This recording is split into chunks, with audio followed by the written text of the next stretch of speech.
Selon une étude récente du cabinet Wavestone du 6 octobre 2022, l'impact écologique intègre le top 3 des enjeux de la démarche Industrie 4.0 devant l'innovation produit. On peut lire également que la notion de performance énergétique, en particulier, est devenue une nécessité. Alors ça, c'est pas étonnant étant donné la tension qu'il y a sur les approvisionnements énergétiques. Effectivement, c'est assez normal que l'impact écologique et notamment la gestion de l'énergie dans les industries soit passé dans le top 3 des points importants de l'industrie 4.0.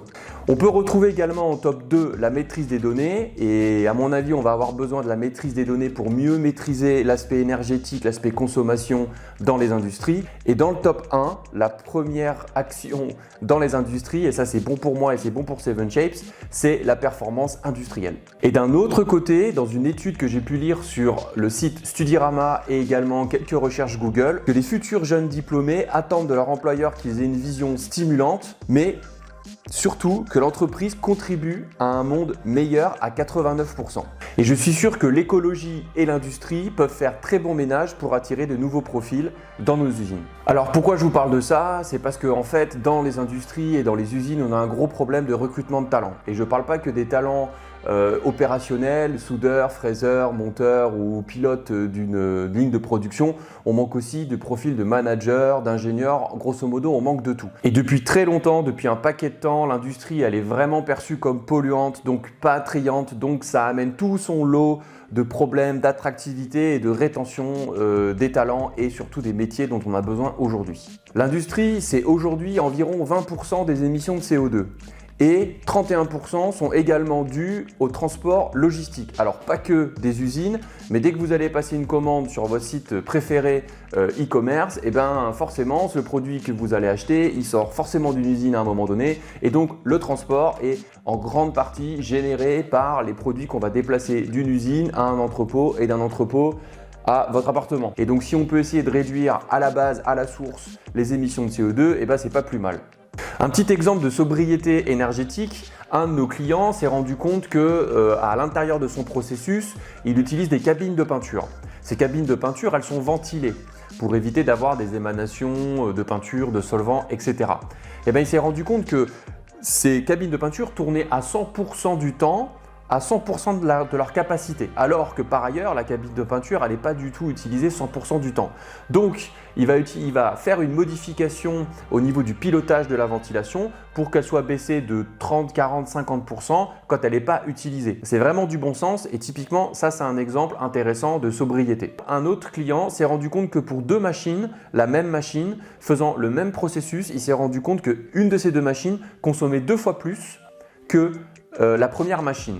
Alors ça vient essentiellement d'un problème de maintenance, la machine n'est pas maintenue, ce qui fait que du coup elle tire beaucoup plus d'énergie, mais il est allé un petit peu plus loin, au lieu de se dire juste je vais la réparer et la remettre au niveau, faire de la maintenance dessus, et il s'est posé la question de se dire pourquoi cette machine est là.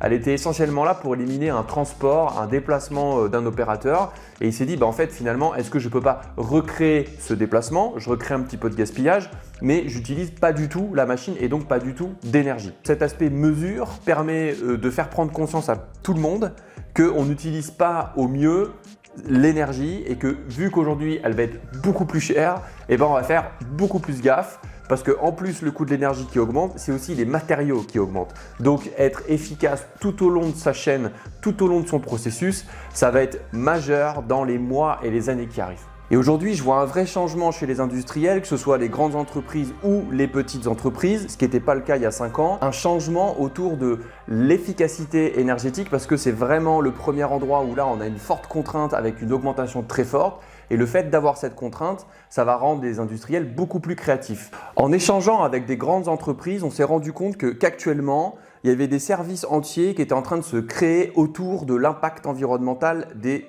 industries, de l'usine en elle-même. On range ça dans la catégorie RSE, responsabilité sociétale des entreprises. Et en fait, un peu à l'image de la qualité il y a quelques années, dans les années 70-80, où des services qualité se sont créés, là où par ailleurs il y avait 1 ou 2 personnes qui venaient contrôler la qualité en fin de processus, et d'année en année, on a vu arriver des profils et on a dilué la qualité à l'intérieur du processus en lui-même. Et donc des services qualité entiers se sont créés Et donc je pense qu'il va se passer la même chose sur la partie RSE. On va avoir des personnes qui vont arriver directement pour traiter de ce problème environnemental. Aujourd'hui, on le voit dans les grands groupes, mais je pense que très rapidement, on va le voir dans les PME. Alors moi, personnellement, je suis assez content de voir que l'impact écologique rentre dans le top 3 de cette étude sur l'industrie 4.0. Ce qui est intéressant de voir, c'est que très certainement, cet impact environnemental, il va avoir un impact sur nos chaînes logistiques, nos manières de produire. Il va falloir qu'on détende un peu nos supply chains. On va avoir aussi un impact certainement sur l'utilisation des différentes machines, la manière d'ordonnancer les ordres de fabrication. Peut-être qu'on ouvrira les usines qu'à certains moments de la journée, au moment où on consomme le moins d'énergie. Bref, il y a tout un champ qui s'ouvre qui est hyper intéressant et je pense que ça va être le futur de l'industrie de se focaliser sur la manière dont on produit nos produits, la manière dont on utilise l'énergie et la manière généralement, en règle générale, l'impact que peut avoir l'industrie sur son environnement proche et lointain. Je vous reparle très vite de ce sujet parce que ça fait un petit moment qu'on bosse dessus chez 7Shapes. Je vous dis à très bientôt pour une prochaine vidéo. Ciao, ciao!